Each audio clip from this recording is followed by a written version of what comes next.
ગુજરાતની વિસાવદર અને કડી વિધાનસભા પેટા ચૂંટણી માટે તારીખ 19 જૂન 2025ના રોજ મતદાન યોજાશે અને 23 જૂને મતગણતરી કરવામાં આવશે, જેને લઈ આજે ભાજપની સેન્સ પ્રક્રિયા હાથ ધરાઈ છે.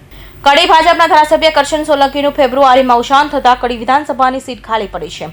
તો વિસાવદરની સીટ પર આંખમાંથી જીતેલા ભૂપત ભાયાણીએ રાજીનામું આપતા અહીં પણ એક ફરી પેટા ચૂંટણી યોજવાની છે. વિસાવદર વિધાનસભાની પેટા ચૂંટણી માટે જૂનાગઢ જિલ્લા ભાજપ કાર્યાલય ઉમેદવારની સેન્સ પ્રક્રિયા હાથ ધરવામાં આવી છે. ત્યાં રાજકોટના પૂર્વ સાંસદ મોહન કુંડારિયા, જામનગરમાં પૂર્વ મેયર અમીબેન પરેખ, અનુજાતિ મોરચાના અધ્યક્ષ ગૌતમભાઈ ગેડિયા નિરીક્ષક તરીકે ઉમેદવારો સંભાળશે. ચૂંટણી નિરીક્ષકો સમક્ષ ઉમેદવારો ફોર્મ ભરી દાવેદારો નોંધાવશે, જે બાદ પાર્લામેન્ટરી બોર્ડમાં નામું મોકલવામાં આવશે. ત્યારબાદ ઉમેદવારો જાહેર કરવામાં આવશે. આ બેઠક પર હર્ષદ રીબડિયા, ભૂપત ભાયાણી, કિરીટ પટેલ અને પ્રશાંત કોરાટને પ્રબળ દાવેદારો માનવામાં આવે છે. ત્રણેય લોકો આ સેન્સ પ્રક્રિયામાં પ્રદેશના પ્રતિનિધિ તરીકે આવ્યા છે. આ વિધાનસભાની સીટના જે દાવેદારો છે એને સાંભળવામાં આવશે.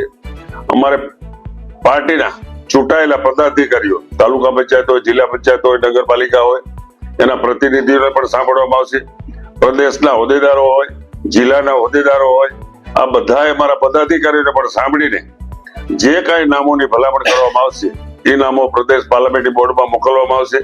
પ્રદેશ પાર્લામેન્ટરી બોર્ડ ઉમેદવાર ફાઇનલ કરશે, ત્યાર પછી ચૂંટણીની પ્રક્રિયા શરૂ કરવામાં આવશે. વિસાવદરની પેટા ચૂંટણી ભારે રક્ષાકસી ભર્યો જંગ થશે, કારણ કે આમ આદમી પાર્ટી ઇટાલિયાને ઉમેદવાર જાહેર કરી ચૂક્યા છે.